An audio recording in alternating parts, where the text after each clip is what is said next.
I distinctly remember a friend who wanted and wanted and wanted to get married. And not long after she got married, she told me, Kay, don't get married.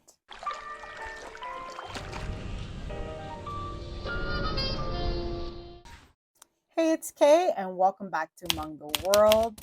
Today's video is for my single friends, as well as anyone else out there who does have single friends. If you feel like you're stuck in the single season, it is tough, and it's okay if you feel that it's tough. When I was in that season, it was really hard to find content, so I'm making this video for you.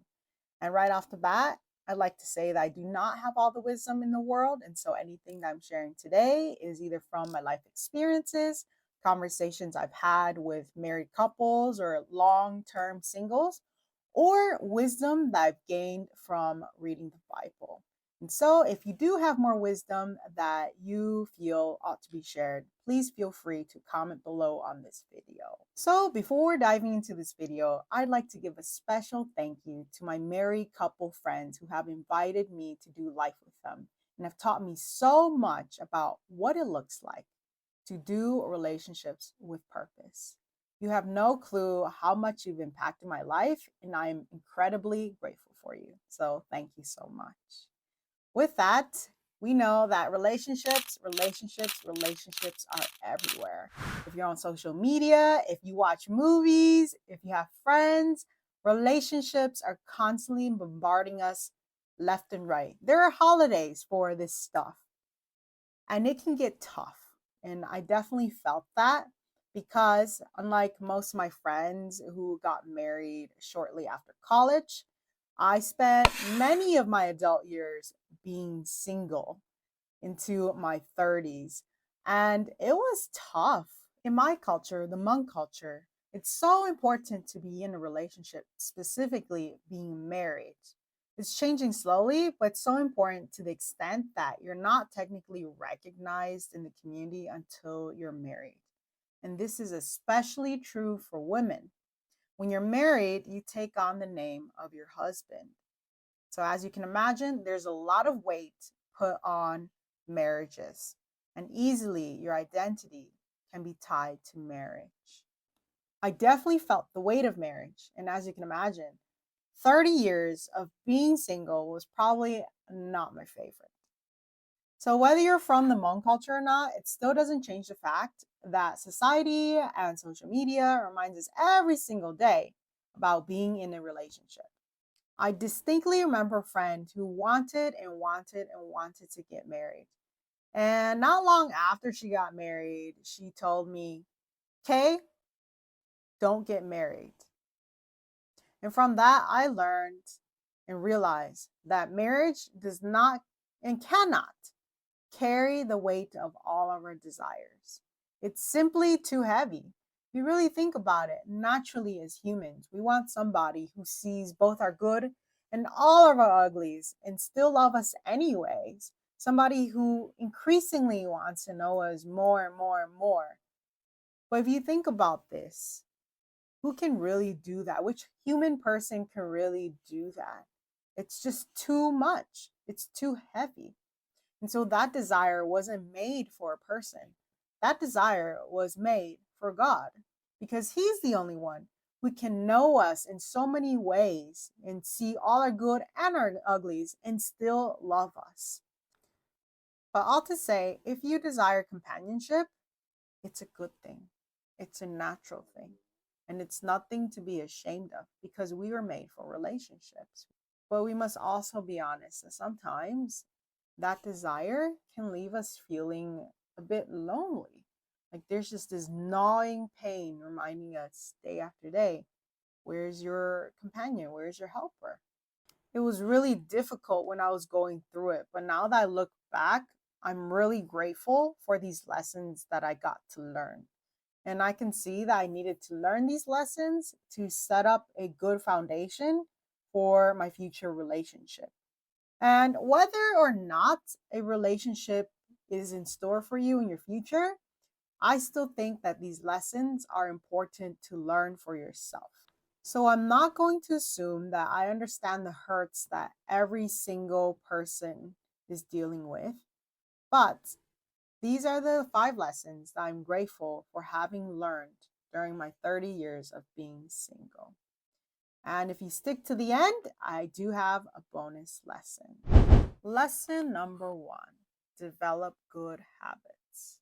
A question to ask ourselves is, can we live with someone who has the same habits as us? And I had to be very honest with myself about this. Sometimes there's some people who really, really want a companion, but if they were honest with themselves, they can't live with somebody who has the same habits as them. Whether that's the way they clean up their space or being able to cook and care for themselves, their sleep habits, how they care for their space and their bodies. If you really think about it, people want partners, not someone to babysit. And so, a question to ask ourselves is, are we taking dominion of our lives? Are we putting order to the things that have been entrusted to us? Are we being good stewards? Lesson number 2: develop a solid network of relationships with your community. If you want to be in a relationship one day, work on your relationships with your family and your friends. And the skills that you need to have successful relationships with your family and your friends are the same skills that you need to have a successful relationship with your companion. Things such as communication, conflict management, and consideration for others. The same problems that you encounter with your family and your friends, and if they're repeated problems, are likely going to also crop up in your relationship. So it's really important that you work on these problems and these skills. Sometimes there's people who shut down or get defensive when there's a conflict. But if we don't work on these aspects of ourselves, that's going to affect our companion and it's going to hurt our relationship in the long run. So it's really important to work on that. And you can think of your family and your friends as actually a grace to you because you have the opportunity to work on your relationship skills, starting with them and, Lord willing, with your future companion. For my single people, it's good to have friends who are single, but it's also equally important to have friends who are married long term or have families because it's in these relationships that I found that it gives me a sobering perspective of what life would be like in the next season. And sometimes people can over romanticize what it's like to be in a relationship. And so that's why it's so important to have these other kinds of friendships in your life and to learn from them. I've learned a lot from my friends' life experiences. I've learned a lot from their mistakes that they've made. And I really do think that life is too short to make all the mistakes yourself. And so it's important to learn from other people. And so, because it's so easy to romanticize relationships, it is good to have these kinds of relationships.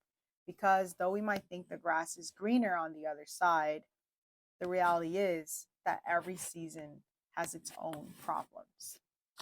Lesson number 3: focus on building good friendships. The best relationships come from solid friendships. And I've heard this both from people who've been in a relationship for decades, as well as I've heard about this from people who struggle with their relationships once the romance has worn off. And from these two very polar dynamics, I've seen that a relationship, especially a healthy, long enduring relationship, is basically an unending conversation where people work together as a team to problem solve. The best relationships are ones where you find your best friend and your lover in the same person.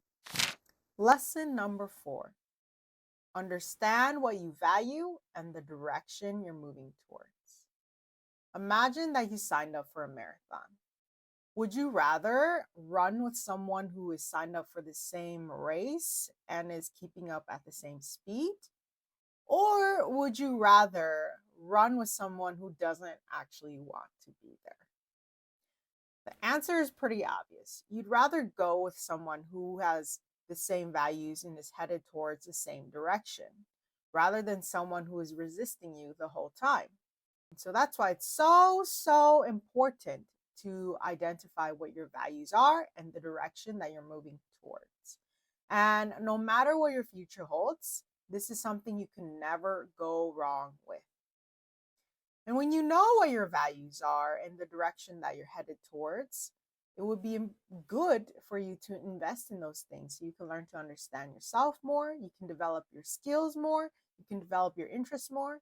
And what's really nice is that when you invest in the things that you care about, it's actually a really great way to hack your happy hormones.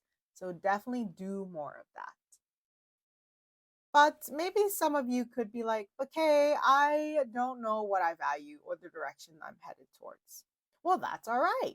What you can do is to take on new challenges. And when you take on new challenges, you absolutely learn lots more about yourself. You learn more about the kind of people that you get on with. And not only that, there are some important things that you should learn about yourself, such as what makes you angry, how do you motivate yourself, or in what ways are you selfish? Because these little things that you learn about yourself when you're in relationship with people who are even friends or acquaintances are things that you'll find out eventually does affect your relationship with your partner if that is in your future. Lesson number 5: trust God to write your love story. And I know this one is easier said than done because when I was going through it, oh my goodness, it just felt like, God, could this go any slower? So, but something that gave me perspective was when I realized, have you ever been so excited and you cut into an avocado just to find out that it was not ripe yet? So you had to throw the whole thing away? Well, that's actually the same thing that happens when you rush into a relationship. Perhaps you're just not ready, or that person is not ready, and then you have to throw the whole thing away. So that's why it's important to realize that God has written the biggest love story that there is. And why do you think that God would not care about your love story? Your partner will affect your life and the lives of the people around you.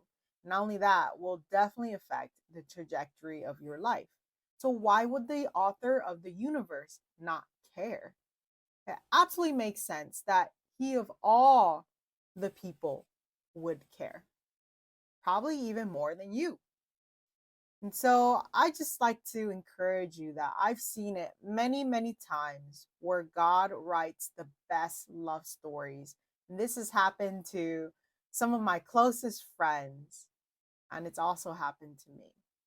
And so I just want to encourage you that the God of the universe knows how to write a good love story more than what you can imagine. And he did write the biggest love story of all, bringing humanity back into relationship with himself. As difficult, as annoying as we can be. I only can say this because I know this about myself firsthand. The fact that the God of the universe would bring me into relationship with himself, is that not the greatest love story that there is? And that he would pursue not just me, but all people, including you. Wow. So that's the grandest love story. And so you can trust that the God of the universe writes the best love stories and you can trust him with yours. And so, what does this look like practically? I also wanted practical advice at that time. And something that I found really helpful was to talk to God about all my desires, longings, and fears. And something that really helped me was to write these things out, because then I know I had this conversation with him. And even little things like qualities I would hope to find in my future partner. And this is not a wish list in any way. I just want to make sure that you know that this is not a wish list, but it's a list of things that I know that I've talked to God about. And so I'm going to entrust him with that. I'm not going to worry about that anymore because I have no power over where and when and how I was going to meet my person. And neither do you. The thing is, when you really think about it, when people manage to get married and have a really good, happy marriage, it is nothing short of a miracle because we meet so many people in life, and all we really need is one person to be our companion. And so the fact that it's like so hard to meet that person is like finding a needle in a haystack. And we just don't know when and how that will happen. So the best thing to do is really just to trust God with your love story. So if you've made it this far, thank you so much. I hope you found this helpful. And if you did, you can help support my channel by hitting that subscribe and like button. That will show me that I should make more content like this.